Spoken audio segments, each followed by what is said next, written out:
Start हो गया। चलिए ठीक है। Hello dear students, welcome you all. How is everyone? क्या हाल चाल सबके? एक मिनट। हाँ, ओके। तो let us start today's class. आवाज आ रही है सबको? सब लोग सुन पा रहे हैं? राम राम शिखर, गुड इवनिंग एवरीवन। हर हर महादेव। 13 मिनट लेट कर दिए। अरे सॉरी यार अयान, 13 मिनट का अब कैसे भुगतान करूं तुमको? 13 मिनट का, तुम्हारे 13 मिनट जिंदगी के। Thank you Saurabh, thank you Saurabh. Radhe Radhe अन्य अक्की। चलो, गुड इवनिंग ऋषिराज। जय श्री राम संजीत। चलो आज की क्लास शुरू करते हैं। Late us start today's class. वैसे भी अयान चक्रवर्ती के 13 मिनट खराब हो गया है। 13 मिनट एक्स्ट्रा पढ़ाइए। ठीक है, 13 मिनट एक्स्ट्रा पढ़ा देंगे। तुम्हारे कान का धुआं नहीं निकलना चाहिए, हम तो पढ़ा देंगे। ठीक है, तो लेक्चर नंबर 2 स्टार्ट होता है। Strength of material, torsion is the chapter. ठीक है, टॉर्जन का लेक्चर नंबर 2। यहां पर हम पढ़ने वाले हैं shear stress distribution in shaft. वैसे शियर स्ट्रेस डिस्ट्रीब्यूशन तो आपको पता है, नहीं पता? यू ऑलरेडी नो ना शियर स्ट्रेस डिस्ट्रीब्यूशन, यस और नो? सबको पता है shear stress distribution? Shear stress distribution कैसा होता है ये पता है ना? तो ये तो पता ही है, पहले से ही पढ़ लिया आपने। कैसा होता है? लीनियर शियर स्ट्रेस डिस्ट्रीब्यूशन होता है। Shear stress distribution because of torsion is linear. तो फिर अब हम इसमें नया क्या पढ़ने वाले हैं? सब कुछ तो पढ़ा ही हुआ है, देखते हैं क्या नया पढ़ेंगे। Then next is type of failure in torsional shaft. ठीक है, तो सबसे पहले देखते हैं shear stress distribution in shaft. तो हमारे पास एक सॉलिड शाफ्ट है। यहां पर ये कनेक्टेड है, फिक्स्ड है यहां पर सपोर्ट से। ठीक है, this is the shaft, it is fixed at here. और फिर यहां पर एक टॉर्क अप्लाइड है। ठीक है, टॉर्क अप्लाइड है। टॉर्क की वजह से सब लोग बताएंगे किस तरह का शियर स्ट्रेस डिस्ट्रीब्यूशन आएगा। शियर स्ट्रेस डिस्ट्रीब्यूशन किस तरह का आएगा, सब लोग बताएंगे। 1 2 3 टेल मी, कैसा शियर स्ट्रेस डिस्ट्रीब्यूशन आएगा? अरे कभी कभी, कभी कभी ये स्मार्ट बोर्ड भी अनस्मार्ट हो जाता है। ठीक है, तो यहां पर हमने रेफरेंस लाइन बनाई। अजम्पशन नहीं हुआ? अरे मेरे ख्याल से तो हो गया, तुम्हारा नहीं हुआ होगा, बाकी सबका तो हो गया अजम्पशन। क्यों बच्चों, अजम्पशन हो गया क्या? सारे बच्चे बताएंगे अजम्पशन हो गया है क्या?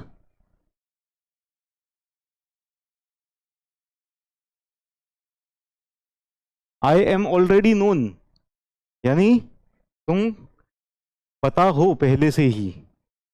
ठीक है, तुम किसको पता हो लेकिन?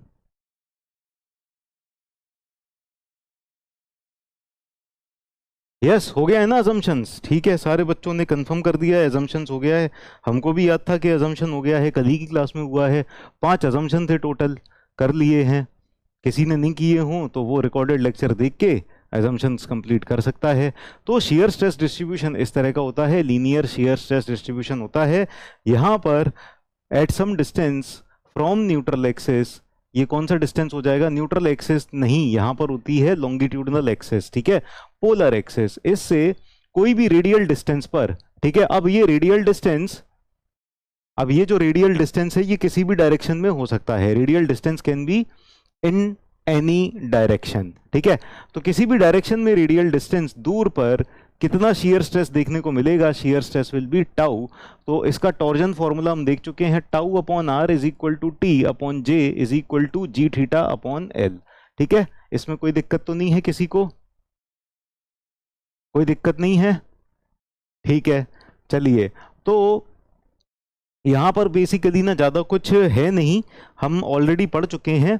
तो हमें क्या देखना है यहाँ पर? अगर आपको आईपी की ज़रूरत पड़ जाएगी, इफ़ यू वांट आईपी, तो आईपी कितना आ जाएगा यहाँ पर बताएंगे? सब लोग बताएंगे आईपी कितना आ जाएगा? नेगेटिव क्यों लिए नीचे वाला पार्ट? ये यहाँ पर पॉजिटिव नेगेटिव नहीं है, बेसिकली बस डायरेक्शन है और कुछ नहीं है, है ना? यहाँ पर डायरेक्शन देखो, अगर आप डायरेक्शन देखोगे इस वाले सर्कुलर प्लान के ऊपर, ठीक है, इस वाले क्रॉस सेक्शन के ऊपर अगर आप डायरेक्शन देखोगे तो इसकी शियर स्ट्रेस की डायरेक्शन ऐसे जा रही होगी, ऐसे में, और नीचे इस तरह से आ रही होगी। तो अपोजिट डायरेक्शन कैसे दिखाएंगे, एक इधर पर और एक इधर पर। यहाँ पर प्लस माइनस मैंने लिखा ही नहीं है। जब हम कंप्रेशन और टेंशन लिखते थे, है ना, तब हम प्लस या माइनस लिखते थे, लेकिन यहाँ पर प्लस माइनस नहीं लिखा है। ठीक है, ये these are showing just direction.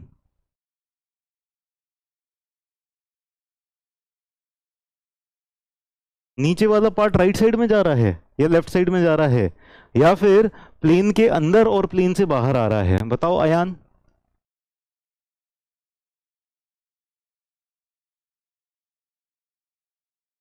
बताओ डायरेक्शन क्या होगी यहां पर शियर स्ट्रेसेस की, सारे बच्चे बताएंगे। What will be the direction of shear stress here. Extremes पर जो डायरेक्शन होगी शियर स्ट्रेस की वो क्या होगी, what will be the direction.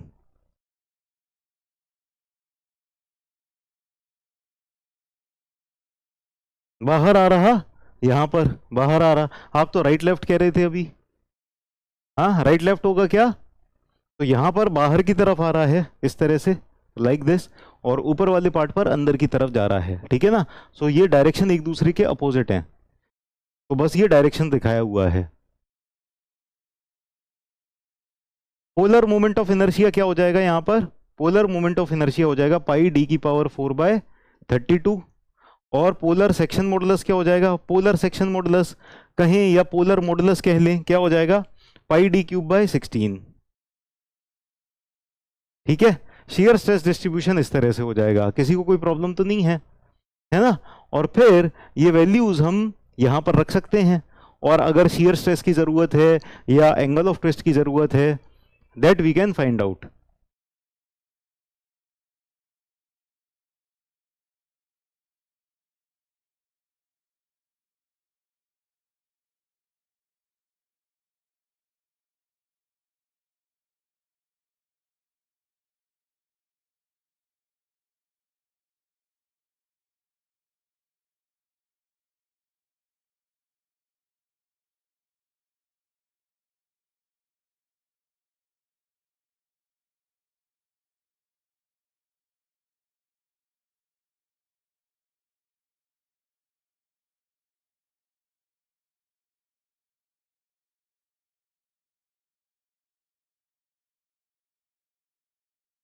DPP में कौन सा क्वेश्चन था, जे क्या है, जे क्या है कल की क्लास में बता चुके हैं, पढ़ लिख के तो आते नहीं हो तुम।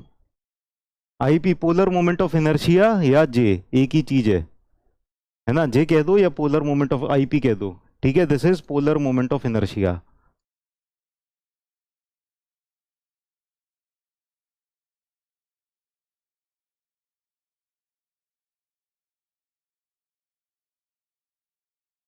जेडपी वाला था क्वेश्चन, अरे वाह बहुत ही अच्छे। चलो आगे चलें, नेक्स्ट ये सॉलिड शाफ्ट का हो गया। सर प्योर बेंडिंग के केस में तो शियर स्ट्रेस तो नहीं आएगा ना, नहीं आएगा, और पूछो। प्योर बेंडिंग के केस में शियर स्ट्रेस नहीं आएगा, एनीथिंग एल्स। डन, आगे चले।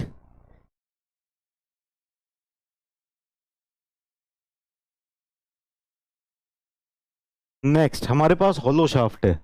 हॉलो शाफ्ट है, ये खाली है, खाली इन द सेंस कि यहाँ पर डायमीटर्स अलग अलग होंगे, ठीक है।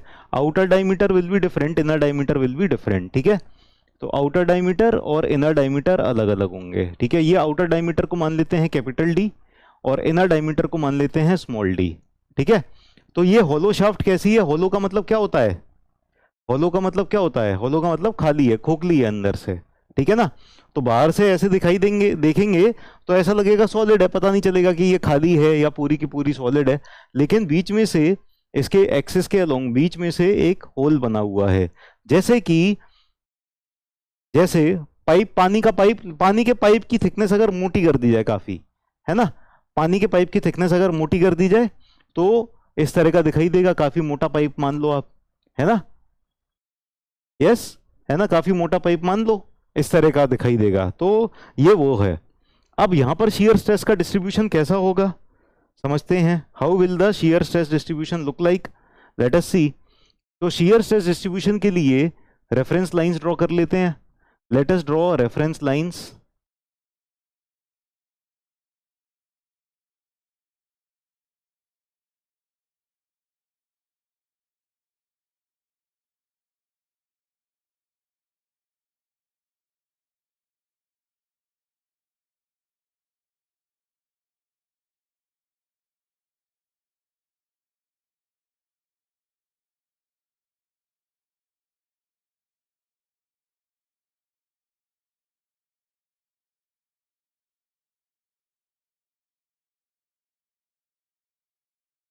तो shear स्ट्रेस डिस्ट्रीब्यूशन अगर ये सॉलिड होता तो कैसा होता बताइए।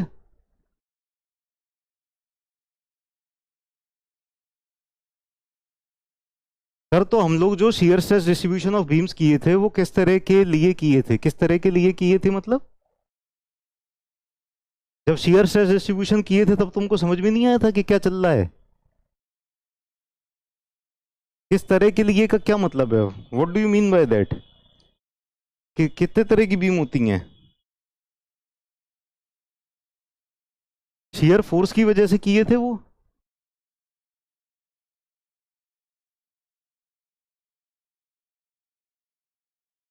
किस तरह का लोडिंग तब देखी नहीं थी, कैसी लोडिंग है? दोबारा लेक्चर देखना, कैसी लोडिंग थी वहां पर, shear फोर्स कैसी आ रही। वो shear फोर्स की वजह से थी, ये टॉर्जन की वजह से है। You don't know the difference between shear force and torsion? पूरी सूम खराब हो गई। अभी तक जो सूम में पढ़ा सब बेकार, कुछ पढ़ा ही नहीं मतलब सूम में। अगर इतना ही नहीं पता अभी तक कि what is the difference between shear force and torsion, जो सबसे पहले चैप्टर की बातें थी, तो सब बेकार है। रिवीजन करके क्यों नहीं आते हो, क्यों नहीं पढ़ते हो तुम लोग? You don't revise anything, then you expect कि आपको सब कुछ आना चाहिए। नहीं आ रहा है अगर समझ में तो सर बेकार पढ़ा रहे हैं।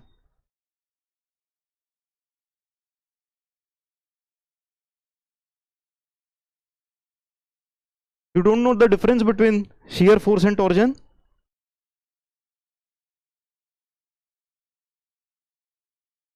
लोडिंग आपने नहीं बताया था तो shear फोर्स तो बताया था। ये क्या था? Tau is equal to V A Y bar upon I B. ये क्या है? वी। सारे बच्चे बताएंगे ये वी क्या है। व्हाट इज दिस, क्या लिखा है? क्या लिखा है? क्या लिखा है ये वी? वी क्या बताया था हमने, बताइए क्या होता है वी?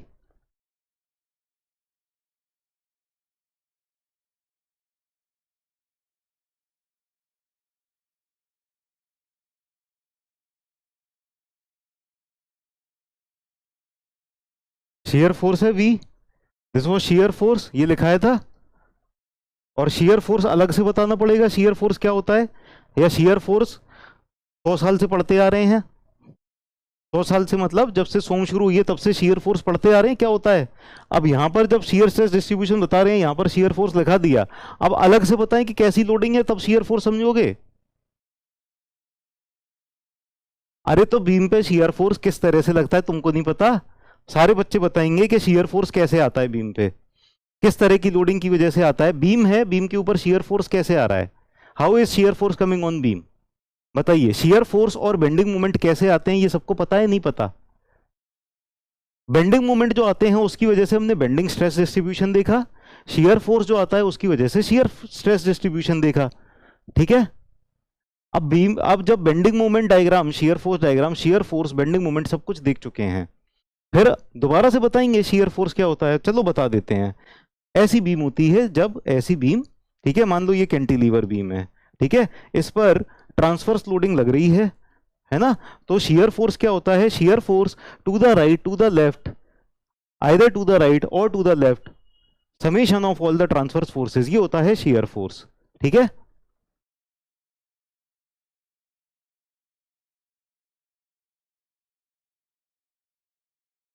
ये होता है shear फोर्स। बेंडिंग मोमेंट क्या होता है, बेंडिंग मोमेंट होता है either to the right of the section या to the left of the section, summation of all the moments, summation of all the moments either to the right और to the left of the section. ठीक है, clear है? अभी समझ में आया shear force क्या होता है?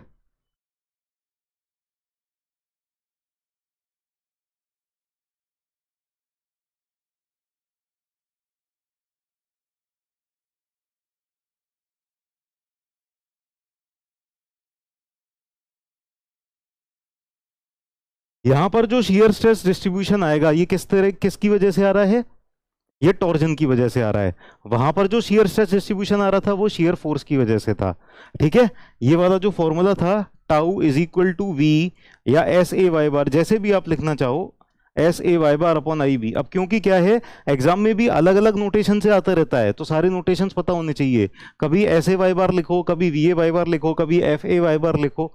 ठीक है, तो ये जो एस है ये क्या है, शियर फोर्स है, हमने बताया था। What is this, shear force. Shear force कैसे आता है, load transfers to the axis of the beam.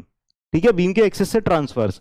यहां पर जो शियर स्ट्रेस डिस्ट्रीब्यूशन देख रहे हैं, ये वाला टाउ यहां पर जो आ रहा है, tau upon R is equal to T upon J is equal to G theta upon L. ये किस वजह से आ रहा है, ये जो शियर स्ट्रेस आ रहा है ये टॉर्जन की वजह से आ रहा है। ये जो शियर स्ट्रेस आ रहा था ये शियर फोर्स की वजह से आ रहा था। क्लियर है,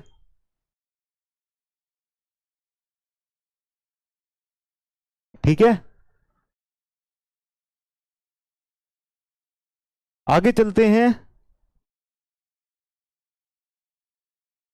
अब देखो shear stress distribution, shear stress distribution होगा हमेशा ऐसा ही।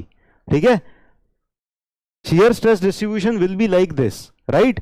लेकिन बीच में अंदर ये जो शाफ्ट है ये होलो है, बीच में होल ड्रिल है, बोल्ड की हुई है। ठीक है ना, तो इस जगह पर अगर मैं यहां से रेडियस लूं, सेंटर लाइन से रेडियस लूं किसी जगह पर एस एस सच कि ना ये होलो पार्ट में आ रहा है, तो यहां पर होलो पार्ट में जब आ रहा है, होलो पार्ट में जिस जगह पर आ रहा है वहां पर कितना शियर स्ट्रेस होगा, वहां पर तो कोई मटेरियल ही नहीं है। ठीक है, देयर इज नो मटेरियल, उस जगह पर कोई मटेरियल नहीं है। जब उस जगह पर कोई मटेरियल नहीं है तो वहां पर तो शियर स्ट्रेस हो ही नहीं सकता। हवा में तो शियर स्ट्रेस लगेगा नहीं, शियर स्ट्रेस कहां पर लगेगा, जहां पर मटेरियल होगा। सही बात है ना, सही बात।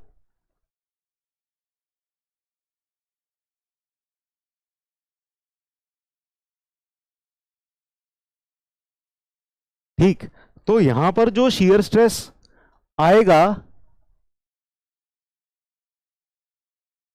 डिस्ट्रीब्यूशन, वो इतने इतने पार्ट में आएगा, है ना। That shear stress distribution will be in this part only, इतने इतने पार्ट में शियर स्ट्रेस डिस्ट्रीब्यूशन होगा।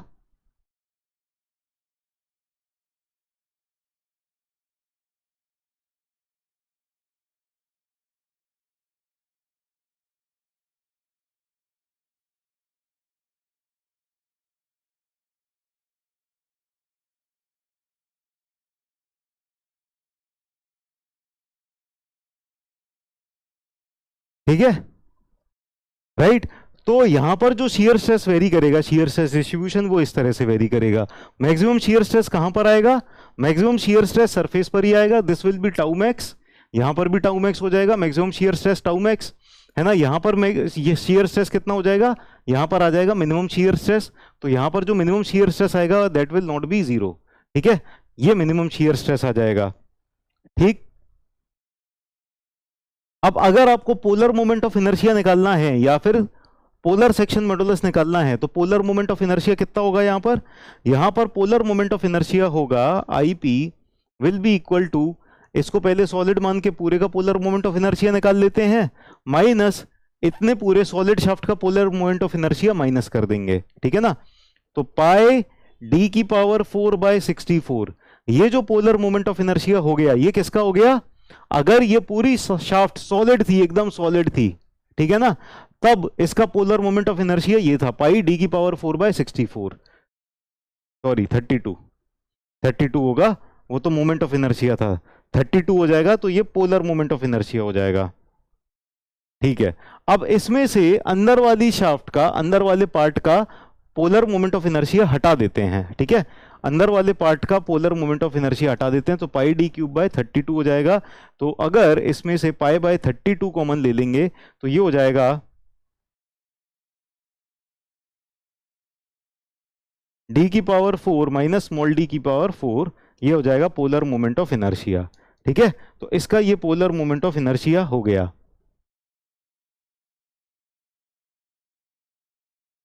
This is the polar moment of inertia. ठीक है, क्लियर है, यस।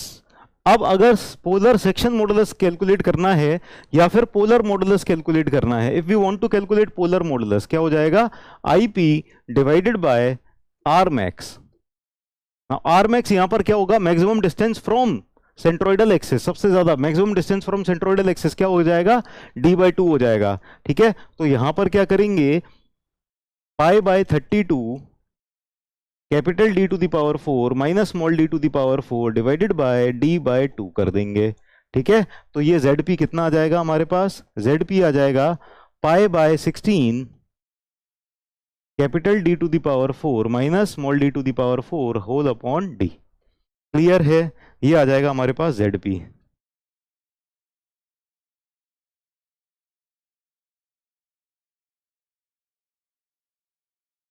डन।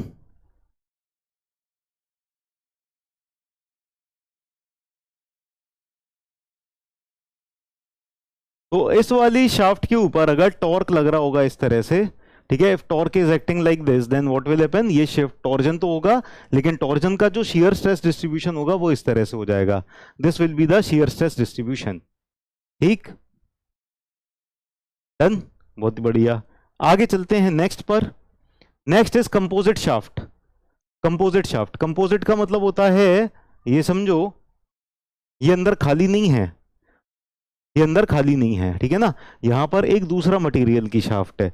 जैसे समझ लो कि अंदर कॉपर है बाहर स्टील है ना, अंदर कॉपर बाहर स्टील, या फिर अंदर एल्यूमिनियम बाहर कॉपर, या फिर अंदर ब्रास बाहर ब्रॉन्ज, कोई भी दो मटेरियल हो सकते हैं, अलग अलग मटेरियल की कंपोजिट शाफ्ट बना दी है, और इनके बीच में जो बॉन्ड है वो एकदम तगड़ा बॉन्ड है। नोट करने दीजिए, ये लीजिए, नोट करिए, नोट कर लीजिए आराम से, हो जाए तो बता देना।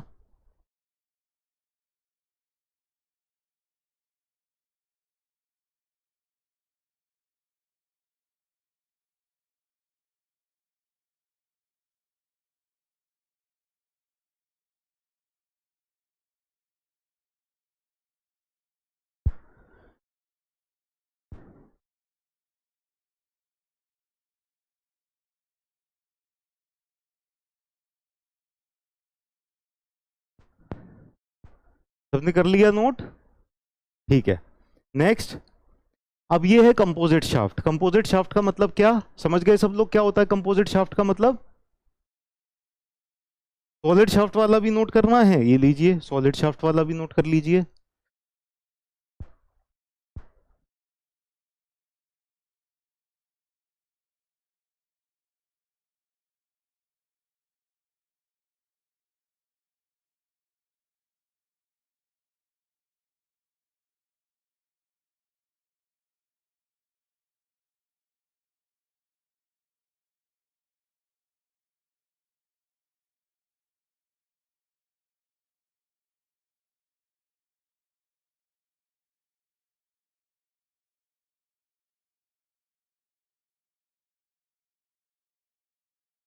अंदर सिल्वर बाहर गोल्ड, इतनी महंगी, इतने पैसे नहीं है अपने पास इतनी महंगी शाफ्ट बनाए, है ना, मशीन्स वगैरह में बना रहे होते हैं हम ये सब चीजें, तो इस तरह की इतनी महंगी शाफ्ट नहीं बना सकते, लेकिन हाँ पैसा हो आप पे बना सकते हो। दुबई उबई के शेख वगैरह हैं, आप बनाइए, पूरी कार गोल्ड की बना देते हैं वो लोग, है ना, इंजन विंजन से लेके बॉडी तक सब कुछ। ठीक, तो कंपोजिट शाफ्ट पे आते हैं। कंपोजिट शाफ्ट क्या है, दो अलग अलग मटेरियल से बना हुआ है ना, तो दोनों मटेरियल का जो शियर मॉडुलस होगा वो अलग अलग होगा, है ना, दोनों मटेरियल का शियर मॉडुलस अलग अलग होगा, शियर मॉडुलस अलग अलग होगा, पोलर मोमेंट ऑफ इनर्शिया अलग अलग होगा। ठीक है, तो यहां पर कंपोजिट शाफ्ट के लिए अगर शियर स्ट्रेस डिस्ट्रीब्यूशन देखें तो किस तरह का शियर स्ट्रेस डिस्ट्रीब्यूशन होगा, शियर स्ट्रेस डिस्ट्रीब्यूशन किस तरह का होगा देखते हैं।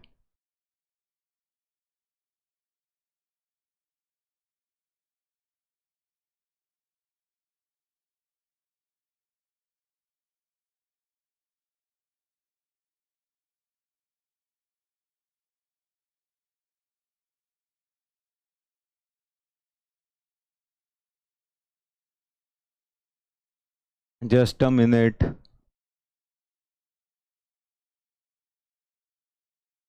चलो, तो शियर स्ट्रेस डिस्ट्रीब्यूशन यहां पर किस तरह का होगा, शेयर स्ट्रेस डिस्ट्रीब्यूशन यहां पर दो तरह के बनेंगे। दो तरह के क्यों बनेंगे शेयर स्ट्रेस डिस्ट्रीब्यूशन? क्योंकि यहां पर जो बाहर वाला मटेरियल है और अंदर वाला मटेरियल है, ये दोनों अलग अलग हैं, है ना। तो ये वाला मटेरियल 1 मान लेते हैं और ये वाला मटेरियल मान लेते हैं 2। ठीक है, मटेरियल 1 और मटेरियल 2। तो पहले वाला मटेरियल का अगर शेयर मॉडुलस ज्यादा हुआ, पहले ये बताओ जिस जगह पर ये दोनों कनेक्टेड हैं, यहां पर जिस जिस लोकेशन पर ये दोनों कनेक्टेड हैं, वहां पर स्ट्रेन दोनों में बराबर बराबर आएगा कि नहीं आएगा? वैसे तो स्ट्रेन का वेरिएशन हो जाएगा लीनियर, स्ट्रेन का वेरिएशन हो जाएगा लीनियर, लेकिन जिस जगह पर ये दोनों कनेक्टेड हैं, यहां पर तो दोनों में बराबर स्ट्रेन आएगा। जिस जगह पर ये दोनों कनेक्टेड है, यहां पर तो दोनों में बराबर स्ट्रेन आएगा, हाँ या ना? स्ट्रेन बराबर आएगा कि नहीं आएगा?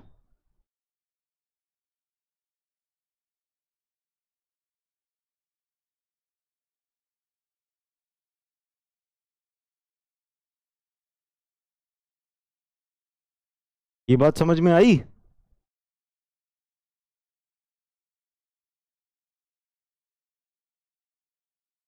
यस। तो दोनों में बराबर बराबर स्ट्रेन आएगा, जहां पर ये कनेक्टेड है उस जगह पर दोनों में इक्वल स्ट्रेन आएगा। ठीक है, स्ट्रेन दोनों में बराबर बराबर आएगा। अब जो स्ट्रेस की बात करेंगे हम, stress, shear stress, shear stress will be equal to shear modulus into shear strain, shear modulus into shear strain, है ना।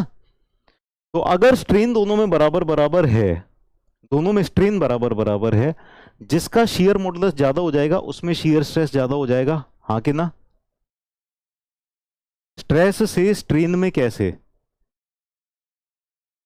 हमने नहीं कहा कि स्ट्रेस से स्ट्रेन में, हम बस अकेला स्ट्रेन पूछ रहे हैं कि ये दोनों एक दूसरे से अच्छे से कनेक्टेड हैं।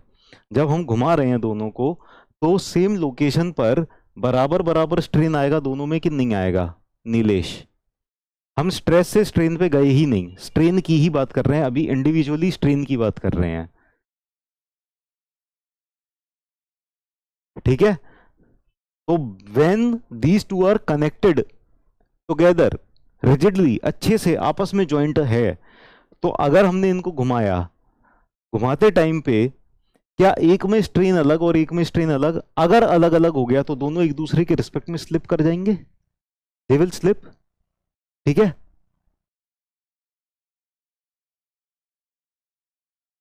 है ना। तो दोनों जब एक दूसरे के रिस्पेक्ट में स्लिप नहीं कर रहे हैं, तो दोनों में स्ट्रेन बराबर बराबर है। जब दोनों में स्ट्रेन बराबर है, अब इससे हम स्ट्रेस पे आ रहे हैं। स्ट्रेन अगर बराबर हो जाएगा तो स्ट्रेस भी स्ट्रेन के प्रोपोर्शनल है। स्ट्रेन बराबर है लेकिन दोनों अलग अलग मटेरियल हैं, एक का जी शेयर मॉडुलस ज्यादा होगा, एक का शेयर मॉडुलस कम होगा, तो स्ट्रेस ज्यादा किस में आएगा? स्ट्रेस ज्यादा किस में आएगा?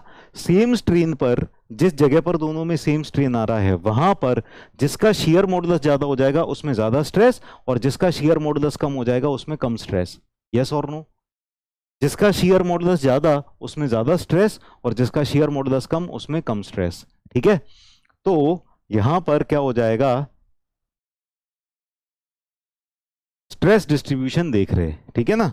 तो ये वाला मटेरियल 1 मान लिया और ये वाला मटेरियल 2 मान लिया। ठीक है, ये वाला बाहर वाला मटेरियल 1 और अंदर वाला मटेरियल 2। ठीक है, बाहर वाला मटेरियल 1 और अंदर वाला मटेरियल 2। नहीं दिखाई दे रहा अच्छे से? बाहर वाला मटेरियल 1, अंदर वाला मटेरियल 2। ठीक, अब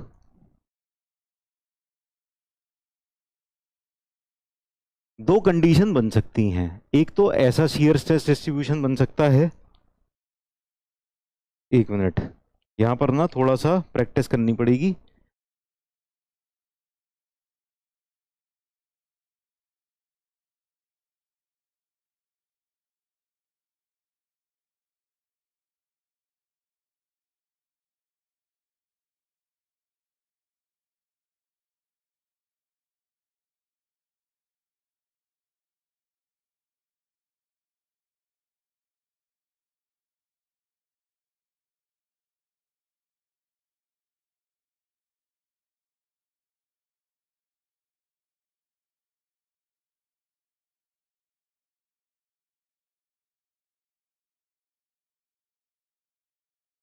दो केसेस बनेंगे तो दोनों केसेस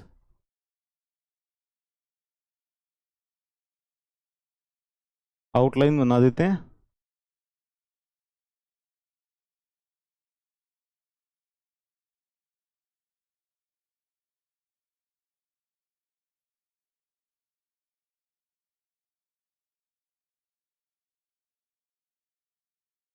तो देखो, एक केस ऐसा बनेगा, एक केस ऐसा बनेगा कि शेयर स्ट्रेस डिस्ट्रीब्यूशन यहां पर इस तरह से,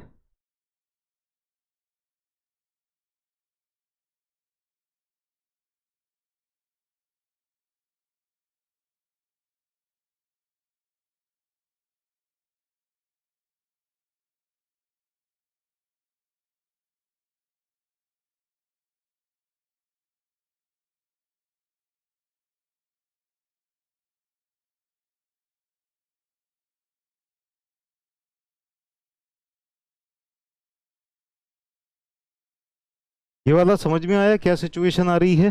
पहला वाला, फर्स्ट वाले में क्या होगा, जिस जगह पर जंक्शन है, जिस जगह पर जंक्शन है, यहां पर दोनों कनेक्टेड हैं, तो एट द जंक्शन क्या होगा, एट द जंक्शन पहले वाले में शियर स्ट्रेस ज्यादा आ रही है, पहले वाले में शियर स्ट्रेस ज्यादा आ रही है जंक्शन पर।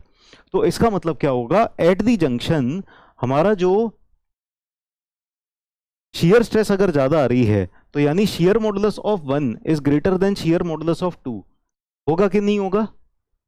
G1 is greater than G2, ठीक है ना? Shear stress is directly proportional to shear modulus. अगर सेम स्ट्रेन है, अगर सेम स्ट्रेन है दो मटेरियल में, तो शियर स्ट्रेस किसके प्रोपोर्शनल हो जाएगा, शियर मॉडुलस के। तो अगर शियर स्ट्रेस ज्यादा है 1 में, तो शियर मॉडुलस भी 1 का ज्यादा हो जाएगा, ठीक है कि नहीं? तो फर्स्ट वाले का इस लोकेशन पर स्ट्रेन तो दोनों में बराबर है, इस लोकेशन पर स्ट्रेन तो दोनों में बराबर है, इस लोकेशन पर भी स्ट्रेन दोनों में बराबर है।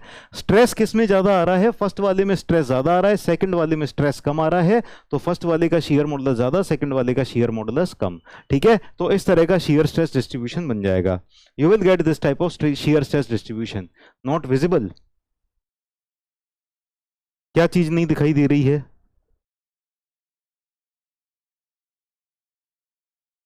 ये वाला कलर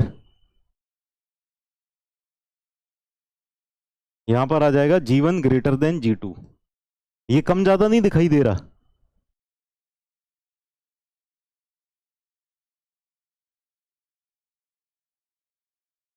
ये डायग्राम नहीं क्लियर हो रहा क्या?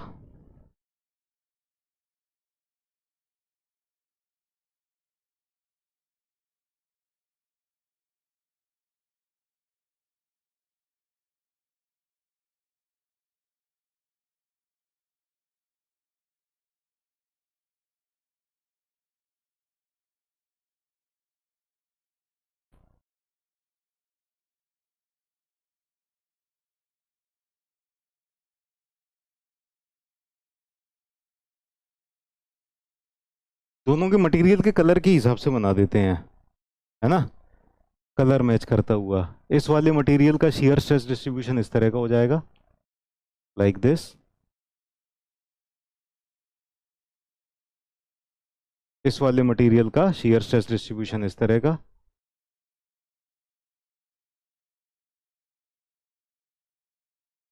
और अंदर वाले का शियर स्ट्रेस डिस्ट्रीब्यूशन इस तरह का।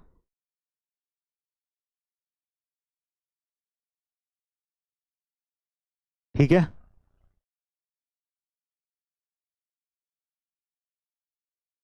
अभी ठीक है?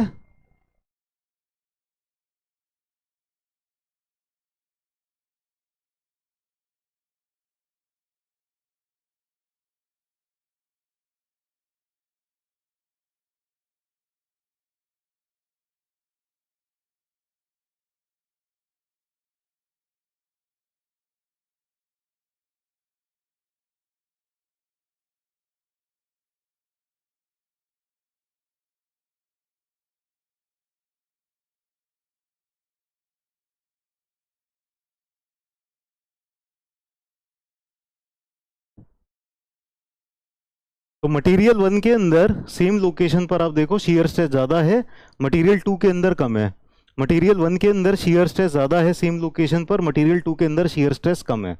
ठीक है, लेकिन वेरिएशन पूरे में लीनियर ही रहेगा। जब तक मटेरियल 2 है, जब तक मटेरियल 2 है तब तक मटेरियल, सॉरी, जब तक मटेरियल 1 है तो मटेरियल 1 के अंदर भी लीनियर डिस्ट्रीब्यूशन और मटेरियल 1 के अंदर लीनियर डिस्ट्रीब्यूशन। जब मटेरियल 2 आ गया, मटेरियल 2 के अंदर भी लीनियर डिस्ट्रीब्यूशन। ठीक है, बस ये रिड्यूस हो जाएगा G1 और G2 वाले रेशियो में। ठीक है, यहां पर मटेरियल 2 के अंदर कम हो जाएगी वैल्यू। मैक्सिमम शियर स्ट्रेस कहां पर आएगा? मैक्सिमम शियर स्ट्रेस आएगा यहां पर। This will B maximum shear stress, this will be tau max. यहां पर ये वाली वैल्यू हो जाएगी tau max.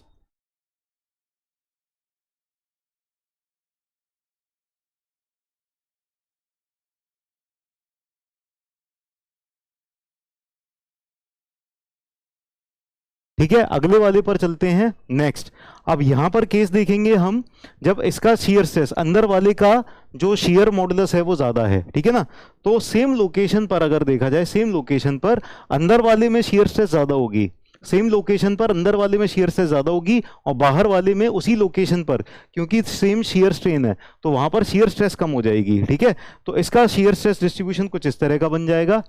The shear stress distribution will be like this. यहां पर शियर स्ट्रेस ज्यादा हो जाएगी इस तरह से,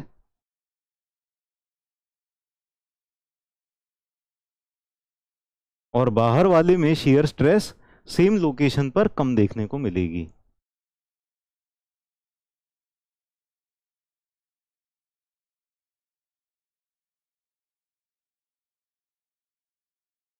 ठीक है, अब जो मैक्सिमम शियर स्ट्रेस है, हो सकता है ये ज्यादा हो जाए, हो सकता है ये ज्यादा हो जाए, कह नहीं सकते। ठीक है ना, मैक्सिमम शियर स्ट्रेस जो है हो सकता है ये वाली ज्यादा हो जाए, हो सकता है ये वाली ज्यादा हो जाए। कैसे पता चलेगा? ये पता चलेगा जब हमको G1 और G2 की वैल्यूज दी होंगी, और ये थिकनेस कितनी है, डायमीटर्स कितने हैं, ये जब दिए होंगे तब हम कैलकुलेट कर पाएंगे। अभी हम कह नहीं सकते। पर ये केस किसके लिए बन जाएगा? ये वाला केस बन जाएगा when G2 is greater than G1। जब G2 G1 से ज्यादा होगा तब के लिए ये वाला केस बन जाएगा। ठीक, और ये वाली अंदर वाली लाइन को हम डैश कर देते हैं।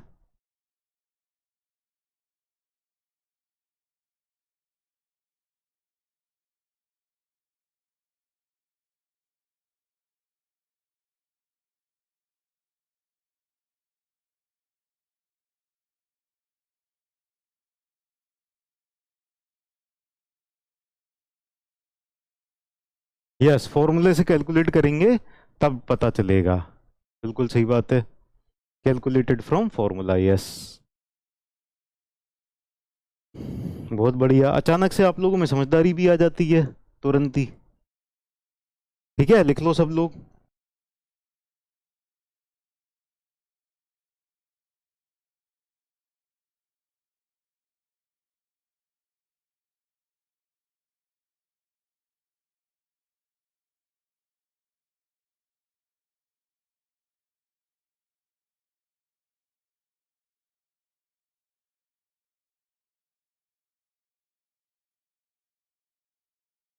डन। अब इसके लिए सबसे पहले वाले ऊपर वाले मटेरियल का पोलर मोमेंट ऑफ इनर्शिया क्या हो जाएगा? IP1 कितना हो जाएगा? ये हो जाएगा π/32 capital D to the power 4 minus small d to the power 4। ठीक है, capital D to the power 4 minus small d to the power 4, ये IP1 हो जाएगा। और IP2 कितना हो जाएगा? IP2 इसी मटेरियल के ही कलर वाले पेन से लिख देते हैं। IP2 हो जाएगा π/32 small d to the power 4।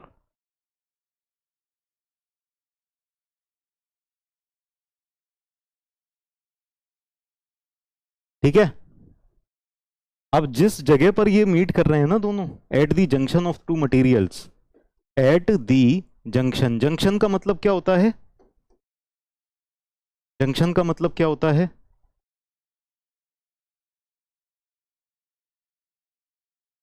जहां पर ये दोनों ज्वाइन हो रहे हैं,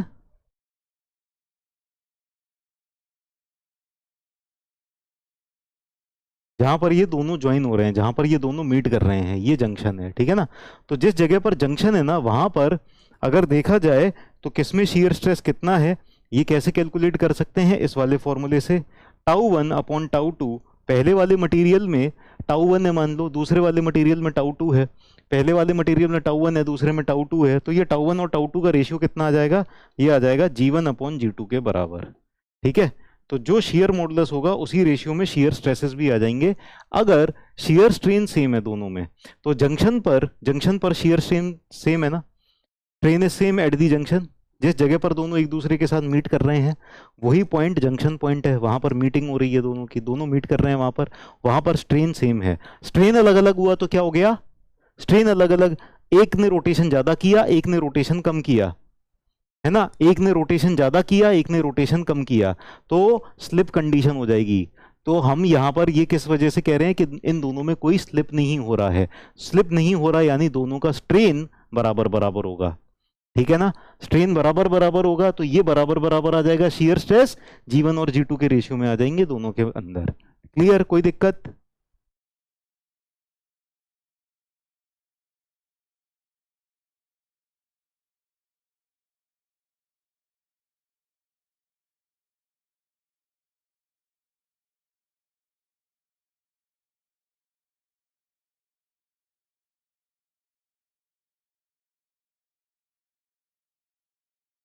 लिख लिया सबने, इन फॉर्मूलों को भी क्या कहते हैं, ब्रैकेट के अंदर डब्बे के अंदर रख दें।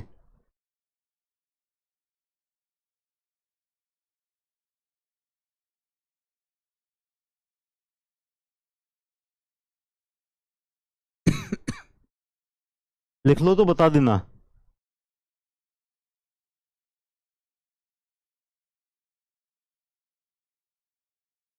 ZP वाला कॉन्सेप्ट यहां पर नहीं लगाएंगे, ठीक है ना। यहां पर कैलकुलेशंस कैसे करेंगे ये आगे चल के पढ़ेंगे।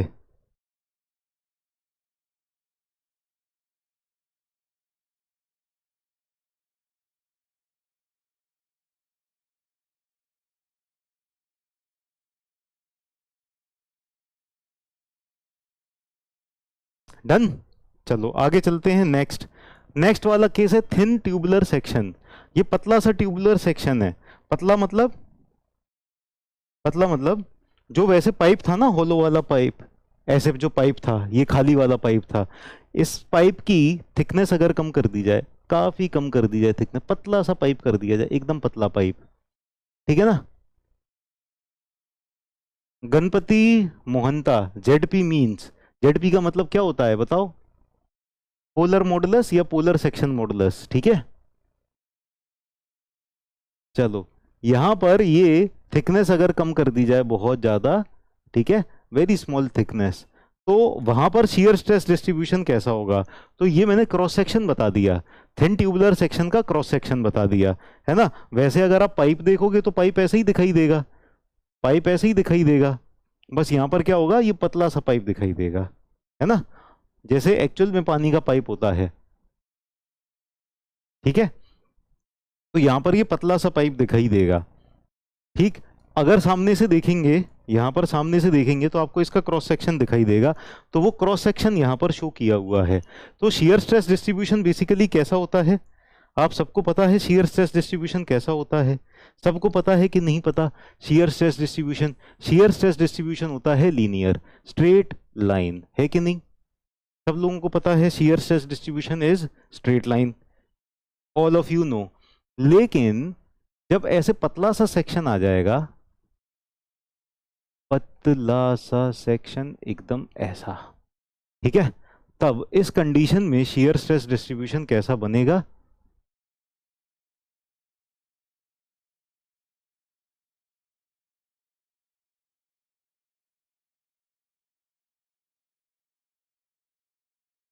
तो यहां पर शियर स्ट्रेस डिस्ट्रीब्यूशन पता है कैसा बनेगा, सोचो जरा आप लोग, थिंक अबाउट इट। यहां पर क्योंकि ये बहुत पतला है तो वेरिएशन लीनियर नहीं होगा, लीनियर होगा, वेरिएशन लीनियर होगा, लेकिन लीनियर वेरिएशन भी इतना कम लीनियर रह जाएगा, इतना कम लीनियर रह जाएगा कि हम क्या करेंगे, उसको ना कांस्टेंट ही मान लेंगे। समझ में आई बात, लीनियर तो रहेगा लेकिन लीनियर मानेंगे नहीं। क्यों नहीं मानेंगे? क्योंकि अगर लीनियर मानेंगे, है ना, अब आप सोचो यहां से यहां तक लीनियर अगर माना भी ऐसे करके ना, तो मैक्सिमम में और मिनिमम में कितना कम अंतर रहेगा, आप ये बताओ। मैक्सिमम में और मिनिमम में कितना कम अंतर रहेगा? बहुत ही कम अंतर रहेगा। अब इसमें इतने से उसमें, इतने से छोटे उसमें वेरिएशन होगा भी तो बहुत ही कम वेरिएशन होगा, कोई फर्क नहीं पड़ेगा। इतने सारे शियर स्ट्रेस में अगर इतना सा अंतर आ भी जाए मैक्सिमम और मिनिमम में, तो हम उसको क्या मान के चल लेंगे? कांस्टेंट मान के कर दो सॉल्व। ठीक है, तो यहां पर क्या करेंगे हम, इसको क्या करेंगे, वेरिएशन को नेग्लेक्ट कर देंगे, इग्नोर कर देंगे, क्योंकि बहुत ही छोटे से डिस्टेंस में बहुत ही हल्का सा वेरिएशन होगा, वेरी स्मॉल वेरिएशन। यस और नो? सबको समझ में आ रहा है? यहां पर वेरिएशन बहुत ही छोटा सा होगा, है ना। अगर यहां से यहां तक की बात होती तो काफी ज्यादा वेरिएशन है, तो वेरिएशन वेरिएशन वेरिएशन कंसीडर करना पड़ेगा। यहां पर तो बहुत ही कम वेरिएशन हो रहा है, तो इसको कांस्टेंट लेके कर देंगे सॉल्व। कांस्टेंट लेके ज्यादा आसानी है कि नहीं है, बताओ? सुविधा किसमें है? तो इंजीनियर्स लोग क्या करते हैं? सुविधा वाला काम करते हैं। इंजीनियर्स क्या करते हैं? सुविधा वाला काम करते हैं, नहीं करते? क्या आसानी से हो जाए काम। ठीक है, मेहनत नहीं करनी हमको ज्यादा। ठीक है, मेहनत करते हैं कौन? गधे। नहीं, इंटेलिजेंट लोग भी करते हैं मेहनत, ऐसा नहीं है मेहनत इंटेलिजेंट लोग नहीं करते, लेकिन इंटेलिजेंट लोग कैसी मेहनत करते हैं, उनको पता है कहां पर मेहनत करनी चाहिए। तो जो जिस जगह मेहनत काम आएगी, जिस जगह मेहनत करने का कोई मतलब है, वही मेहनत की जाए, है ना। यहां पर रिजल्ट में कोई अंतर पड़ेगा नहीं। जब कोई अंतर पड़ना नहीं है रिजल्ट में, तो ऐसी जगह मेहनत करने का क्या मतलब है? कांस्टेंट मानो और कर दो। अब कोई अगर होशियारी दिखाए, नहीं नहीं मैं तो वेरिएशन कंसीडर करके करूंगा, कर लो, कोई अंतर ही नहीं आएगा, रिजल्ट एकदम लगभग बराबर ही रहेंगे दोनों के। So in this case we will assume there is no variation, है ना, कोई वेरिएशन नहीं है यहां पर, ये कांस्टेंट है। ठीक है, तो इस तरह से इसको कर लेंगे। तो आप यहां पर लिख लो, in thin sections variation of stress can be neglected. In thin sections variation of stress can be neglected. ठीक है, वेरिएशन ऑफ स्ट्रेस जब नेग्लेक्ट कर सकते हैं, तो यहां पर जो आईपी आएगा ना, ये अलग आएगा। आईपी की वैल्यू जो आएगी वो आपको याद करनी पड़ेगी। IP will be equal to 2 pi r³ t। ठीक है, टी क्या है यहां पर? टू क्या है सबको पता है? टू क्या है? टू होता है 2, है ना। पाई क्या होता है? पाई होता है 3.14। ठीक है, 3.14। आर क्या है? इसका रेडियस। ठीक है, तो सेंटर पॉइंट ये है, मान लो दिस इज द रेडियस, ये मीन रेडियस, ये हो जाएगा आर। थिकनेस क्या है? ये जो छोटी सी थिकनेस है इसकी टी, ये थिकनेस हो गई। ठीक है ना, तो 2 पाई r³ t ये हो जाएगा इसका polar moment of inertia, polar moment of inertia. ठीक है, पोलर सेक्शन मॉडुलस यहां पर क्या हो जाएगा? आप लोग बताएंगे पोलर सेक्शन मॉडुलस क्या हो जाएगा? What will B polar section modulus? Yes, T is thickness, very good. अच्छा, ये थिन ट्यूबुलर सेक्शन की कंडीशन क्या है? r/t जब ग्रेटर देन 10 हो, है ना। जो रेडियस है ये थिकनेस से कम 10 गुना ज्यादा हो, 10 गुना ज्यादा है ना रेडियस थिकनेस के कंपैरिजन में, है ना, तब इसको मानेंगे कि ये तो बहुत ही पतला है। ठीक है, अब आप लोग ये बताएंगे ZP क्या आएगा इसके लिए? ZP क्या आएगा? IP divided by Y max होता है ना, maximum distance from neutral axis, तो ये R के बराबर ही हो जाएगा। तो इसको R से डिवाइड कर देते हैं, ZP क्या हो जाएगा? ZP हो जाएगा 2 पाई r² t। हाँ कि ना? ना? अरे क्यों ना? हाँ, बोलो हाँ।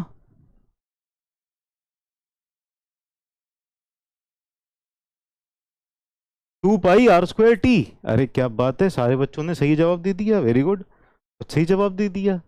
इतनी समझदारी कैसे आ गई? चलो, क्लियर है सब कुछ जो अभी तक पढ़ा? क्लियर? ठीक है, this will be the tau max, ये टाउ मैक्स हो जाएगा। अब टाउ मैक्स कैसे कैलकुलेट करोगे आप? टाउ मैक्स वाला वही फॉर्मूला हो जाएगा ना, tau max divided by r is equal to t upon IP, है ना, इज इक्वल टू, ये वाला फॉर्मूला लग जाएगा हमारा, टॉर्जन फॉर्मूला। टू फिर से समझा, टू का मतलब होता है दो, है ना, गिनती गिनते हैं ना, एक दो ऐसे करके। या फिर एक माधुरी दीक्षित का गाना भी था, एक दो तीन चार पाँच छः सात, तो उसमें जो दूसरे नंबर पे जो वर्ड आता है ना, दूसरे नंबर पे जो बोलती है, वही होता है टू। ठीक है,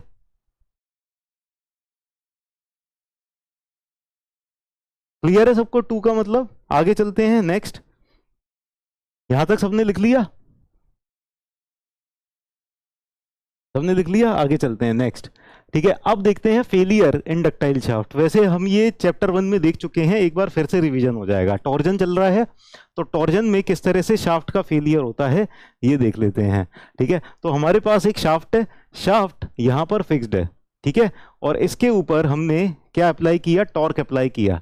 तो ये एक डक्टाइल मटेरियल से बनी हुई शाफ्ट है। ठीक है, सो रिपीट करना है टू। तो ये जो शाफ्ट है ये डक्टाइल मटेरियल से बनी हुई है, ठीक है, this is made up of a ductile material. अब इसके ऊपर अगर हम टॉर्क लगा देंगे तो सारे लोग बताएंगे कि डक्टाइल मटेरियल वीकेस्ट किस में होता है, मिडिल में मटेरियल नहीं है तो शियर फोर्स नहीं आएगा। बिल्कुल, shear shear force shear stress इतना इतना है, ये जो आ रहा है ना ये शियर स्ट्रेस है। ठीक है, ये मोटे से इसलिए बना दिया, इतने में ही ये शियर स्ट्रेस है। यहां पर तो जस्ट एक वो शो करने के लिए कि जितनी वैल्यू ये आ रही है मिड पे जीरो रहता है ना, और उतनी वैल्यू ये आ रही है, ये शो करने के लिए है। ठीक है, इसको डैश बना देते हैं, नहीं तो आपको लगेगा कि यहां पर कुछ तो है डैश से ऐसा लगता है कि ये बस वेरिएशन शो करने के लिए, यहां पर कुछ है नहीं, तो डैश कर देते हैं, वरना आप लोगों को ऐसे डाउट आते रहेंगे, अरे यहाँ पर ये शियर स्ट्रेस क्यों आ रहा है। This is not shear stress, यहाँ पर कोई शियर स्ट्रेस नहीं है।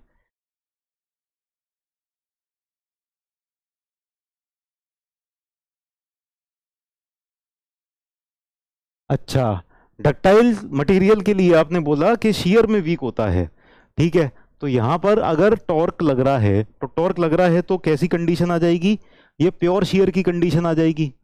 ठीक है, टॉर्क लग रहा है तो प्योर शियर की कंडीशन आ जाएगी। प्योर शियर की कंडीशन कैसी होती है, प्योर शियर की कंडीशन होती है ऐसी।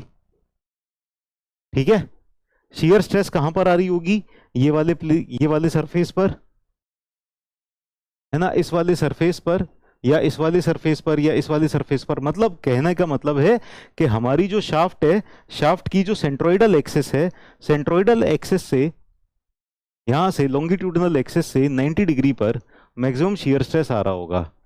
ठीक है, का कलर चेंज करना पड़ेगा।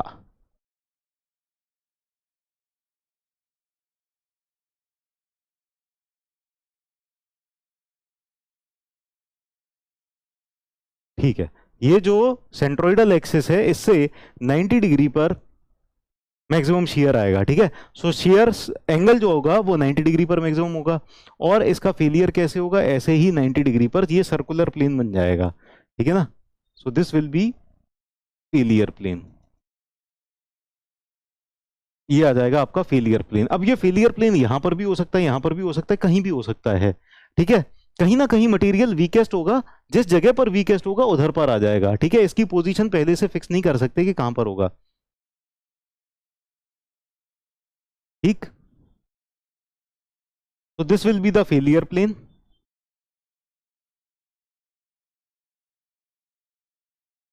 फेलियर प्लेन, ठीक, तो इसके लिए लिख लो, failure plane is at 90 degree,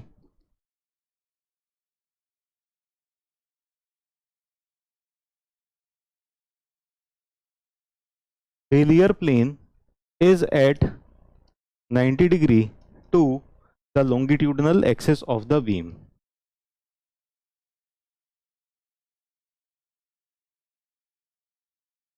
to the longitudinal axis of the beam।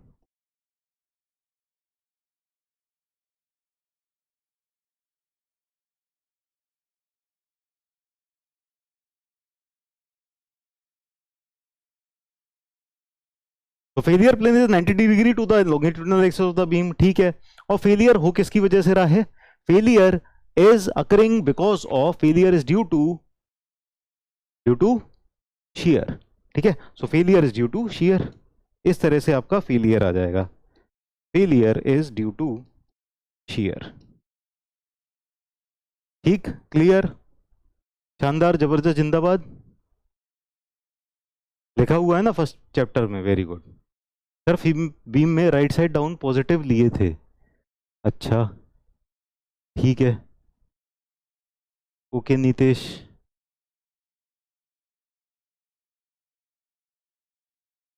लिख लिया सबने?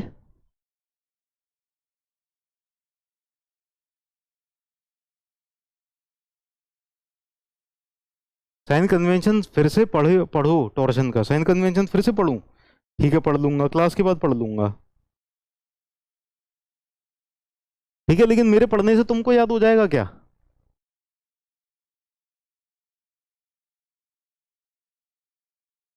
मुझे तो वैसे याद ही है।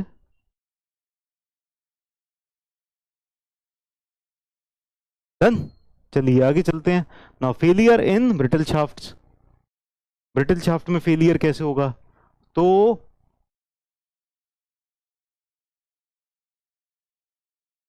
यहां पर टॉर्क लग गया, यहां पर लॉन्गिट्यूडनल एक्सिस बन गई, लॉन्गिट्यूडनल एक्सिस के अबाउट मोमेंट लग रहा है। ठीक है, हमारा जो एलिमेंट होगा प्योर शियर वाला एलिमेंट होगा, element will be pure shear. इस तरह से प्योर शियर का एलिमेंट होगा, प्योर शियर का एलिमेंट होगा। ये दोनों मिलके डायगोनल टेंशन क्रिएट कर रहे होंगे ऐसे में।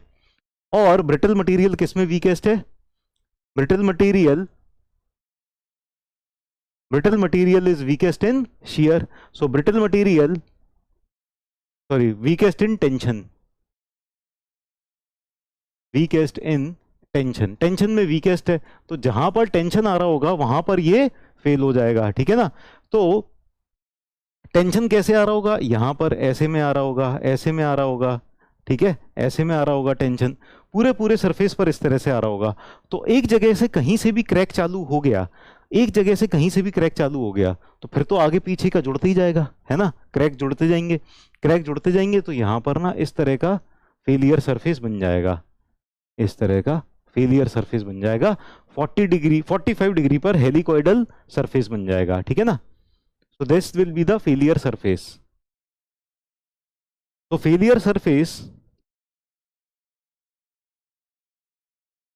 Failure plane will be, failure surface, failure plane, failure surface, failure surface लिखते हैं। Failure surface will B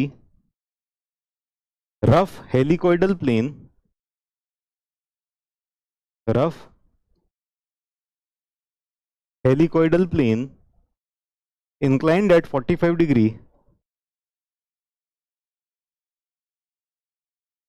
inclined at 45 degree to the longitudinal axis,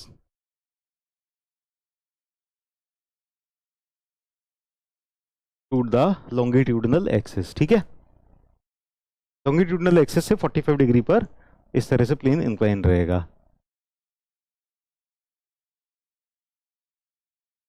है ना? और यहां पर लिख लो failure is due to diagonal tension, failure is due to diagonal tension, failure diagonal tension की वजह से है।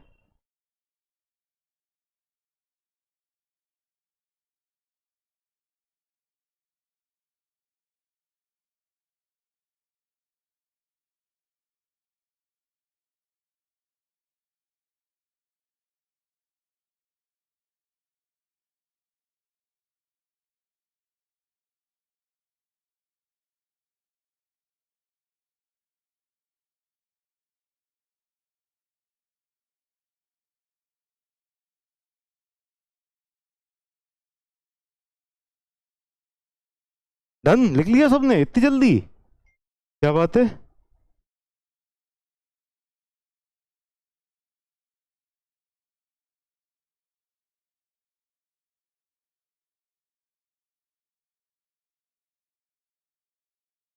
चलो आगे चलते हैं, आगे है थैंक यू। तो आज की क्लास यहीं खत्म करते हैं, मिलते हैं फिर अगली क्लास में। ठीक है ना? 7:30 तक रहती है ना क्लास? ठीक है, आज 15 मिनट पहले खत्म कर रहे हैं, जो हमको पढ़ना था वो हमने पढ़ लिया है। ठीक है, मिलते हैं अगली क्लास में, will see you in the next class. और अगली क्लास होगी 8 बजे से, ठीक है? ठीक है, 8 बजे से क्लास चालू होगी नेक्स्ट।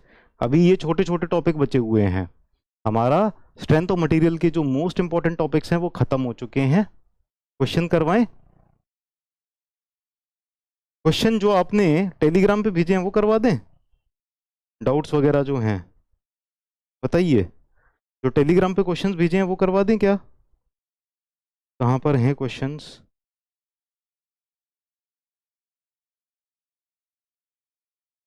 क्वेश्चन एंड आंसर, चलो क्वेश्चन एंड आंसर कर लेते हैं, ठीक है? अभी थैंक यू नहीं हुआ है, फिर let us do some question and answer.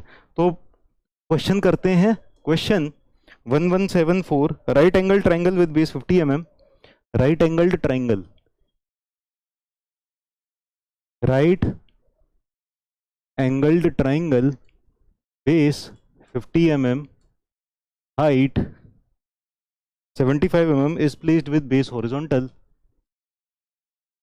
Base horizontal मतलब ये इस तरह से प्लेस्ड है, बेस, अरे बेस हॉरिजॉन्टल इस तरह से। तो base is 50 mm, height is 75 mm, right angle triangle is placed like this, ठीक है? Subjected to shear force of F, तो shear फोर्स F के बराबर लग रहा है।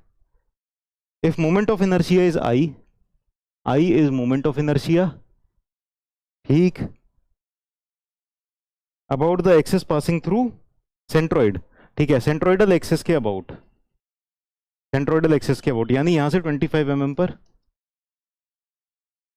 75/3 हो जाएगा ना, यहां से h/3 हो जाएगा 25 mm पर, इसके अबाउट I है, ठीक है? Parallel to the base, then shear stress at the axis passing through centroid, यहां पर शियर स्ट्रेस कितनी हो जाएगी बताइए? सब लोग ही है ना अभी? हाँ ठीक है। तो शियर स्ट्रेस कितनी हो जाएगी? Shear stress will be equal to tau, will be equal to, यहां पर कितनी होती है? 4/3 होती है ना, 4/3 of tau average, 4/3 of tau average यानी फोर्स डिवाइडेड बाय एरिया, ठीक है? तो फोर्स कितना है हमारे पास? 4/3। फोर्स कितना लग रहा है? F के बराबर shear force is F divided by area, half base into height, half into base, base कितना है? 75 इंटू, नहीं बेस है 25, नहीं बेस है 50, बेस है 50 इंटू हाइट है 75, ठीक है? चलिए बहुत ही अच्छी बात है। अब ये 2 और 50 ये कैंसिल आउट होके, चलो इसको ना सीधे सीधे कैलकुलेटर से ही सॉल्व करके लिख लेते हैं, कितना आ जाएगा आंसर?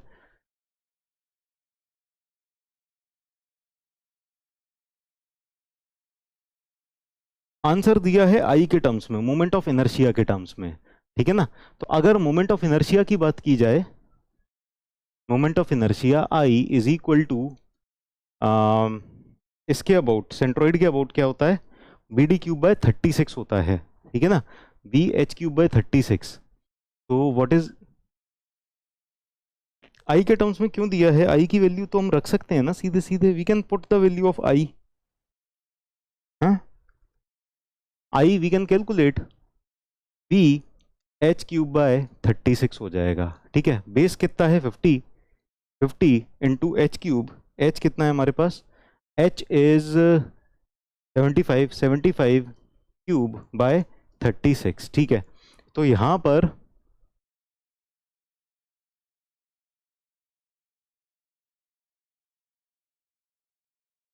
एक काम कर सकते हैं, 4/3 इंटू F इंटू, ऊपर नीचे I का मल्टीप्लाई कर देते हैं, BH³/36 डिवाइडेड बाय, इसको लिख देते हैं हाफ बेस इंटू H, ऐसे के ऐसे ही लिखे रहने देते हैं, इंटू आई कर देते हैं, ठीक है?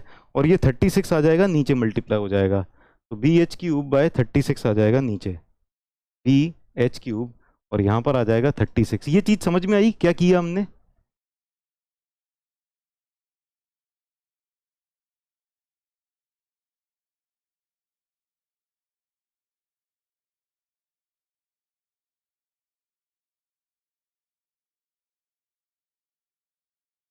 ठीक है, ये चीज समझ में आई?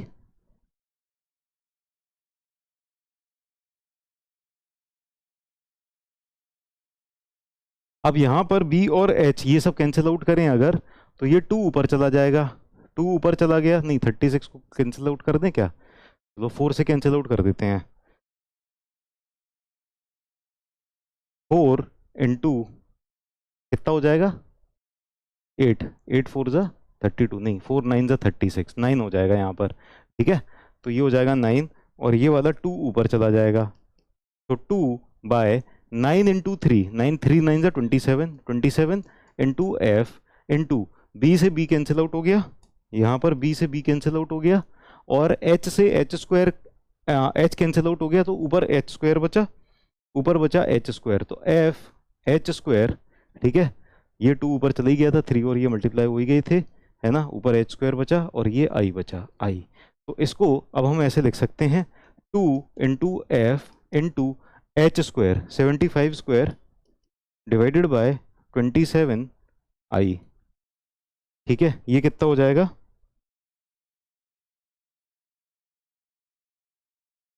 2 इंटू 75 स्क्वायर डिवाइडेड बाय 27, ये आ जाएगा हमारे पास 416.67, 416.67 एफ अपॉन आई।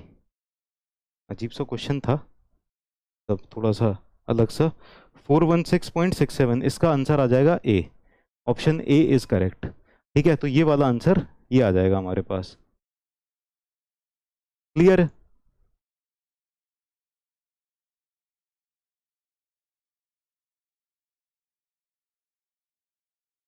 सर ये वाला जनरल फॉर्मूला से कराइए। क्यों जनरल फॉर्मूला से क्यों कराएं? जिससे आसान पड़ेगा उससे करेंगे या हर एक को एक ही फॉर्मूले से करेंगे? फिर ये वाले फॉर्मूले लिखने की जरूरत क्या है?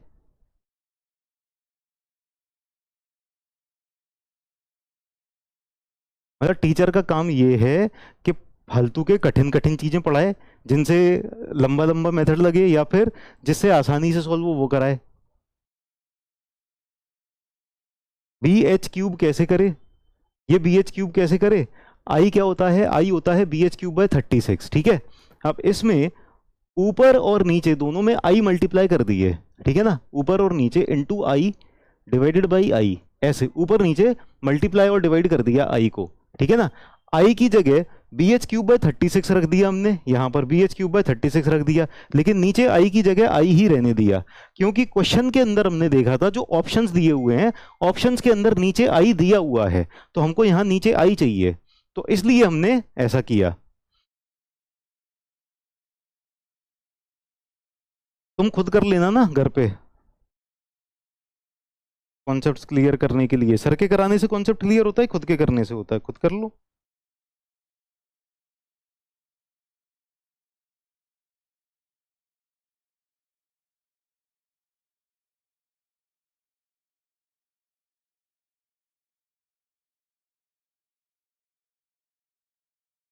डन, ये हो गया।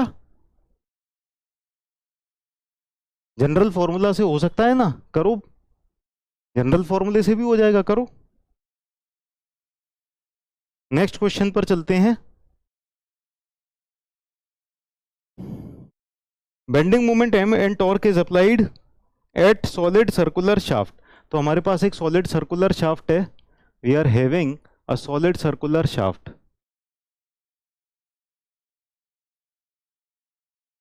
सॉलिड सर्कुलर शाफ्ट है, इसके ऊपर बेंडिंग मोमेंट भी अप्लाइड है। बेंडिंग मोमेंट कैसे होगा? इस एक्सिस के अबाउट, ठीक है, ऐसे बेंडिंग मोमेंट अप्लाइड m, ठीक है। और टॉर्जन कैसे अप्लाइड होगा? इसके अबाउट टॉर्जन। बेंडिंग मोमेंट और टॉर्जन दोनों लगे हैं, bending moment m and torque t, ये दोनों एक्ट कर रहे हैं। If maximum bending stress equals to maximum shear stress developed, then m is equal to, तो maximum bending stress sigma maximum bending stress is equal to maximum shear stress. Maximum bending stress जो आ रही है वो maximum shear stress के बराबर आ रही है, ठीक है। तो bending moment m, then m is equal to किसके बराबर होगा? ऑप्शन ए t/2 के बराबर, ऑप्शन बी t के बराबर, ऑप्शन सी 2t के बराबर, और ऑप्शन डी 4t के बराबर। ठीक है, तो देखो मैक्सिमम बेंडिंग स्ट्रेस कितनी आ जाएगी? How much will be the maximum bending stress? Maximum bending stress क्या? मैक्सिमम बेंडिंग स्ट्रेस क्या m बाय z के बराबर हो जाएगी? m बाय z, बताओ। Maximum bending stress will be equal to m by z, और maximum shear stress will be equal to, maximum shear stress किसके बराबर हो जाएगी? t बाय zp के बराबर। यस और नो? ब्रेक दे दूं? दे दिया तुम्हें को ब्रेक, जा सकते हो ना, मना कब किया है? तुम जाओ, जबरदस्ती कौन पकड़ के बैठा है? हाँ जाओ ना, जिसको ब्रेक चाहिए जाओ, नहीं तो मैं इनसे कह के ब्लॉक करवा दूंगा। जो लोग ब्रेक ब्रेक बोलेंगे ना, जाना है जाओ, ब्रेक ब्रेक चिल्लाओ मत। You want to go you can go. जिसको डाउट है इन क्वेश्चंस में उसके लिए डाउट सॉल्व करवा रहा हूं, तुम्हारे लिए थोड़ी है, तुमको क्लियर है। ठीक है, तो z क्या हो जाएगा? z हो जाएगा पाई d क्यूब बाय 32, ये z की वैल्यू है। और zp क्या है? zp है पाई d क्यूब बाय 16। ठीक है, पाई डी क्यूब वगैरह ये सब कैंसिल हो गया, यहाँ पर आ जाएगा 32m is equal to 16t। नीचे पाई डी क्यूब तो कैंसिल आउट हो गया है ना, तो m किसके बराबर आ जाएगा? m will be equal to t by 2 के बराबर। ठीक है, करेक्ट आंसर क्या हो जाएगा? Option A. Option A will be the correct answer. Clear है ये सबको? समझ में आ गया?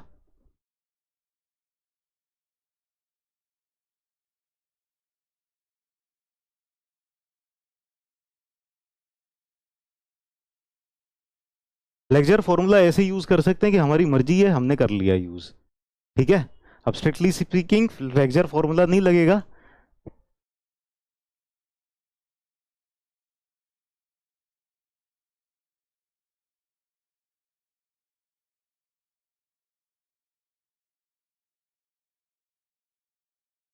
ठीक, तो आज की क्लास फिर यहीं खत्म की जाए, अभी क्लास यहीं खत्म करते हैं, मिलते हैं फिर अगली क्लास में। ठीक है, तो will meet in the next class, अगली क्लास में मिलेंगे और फिर आगे का टॉर्जन का टॉपिक डिस्कस करेंगे। टॉर्जन एंड फ्लेक्चर इक्वल कैसे किए? क्वेश्चन में गिवन था, क्वेश्चन में गिवन था कि maximum bending stress is equal to maximum shear stress, ये क्वेश्चन में गिवन था, it was given in question. ठीक, तो क्वेश्चन में कोई ना कोई कंडीशन गिवन रहेगी, उसी के हिसाब से ही हमको सॉल्व करना पड़ेगा। शायरी अब अगली क्लास में करेंगे। ठीक है, नेक्स्ट क्लास। चलो आगे, अब ना खत्म करते हैं ये वाला सेशन, मिलते हैं अगले सेशन में। Okay, bye bye, take care, see you in the next class.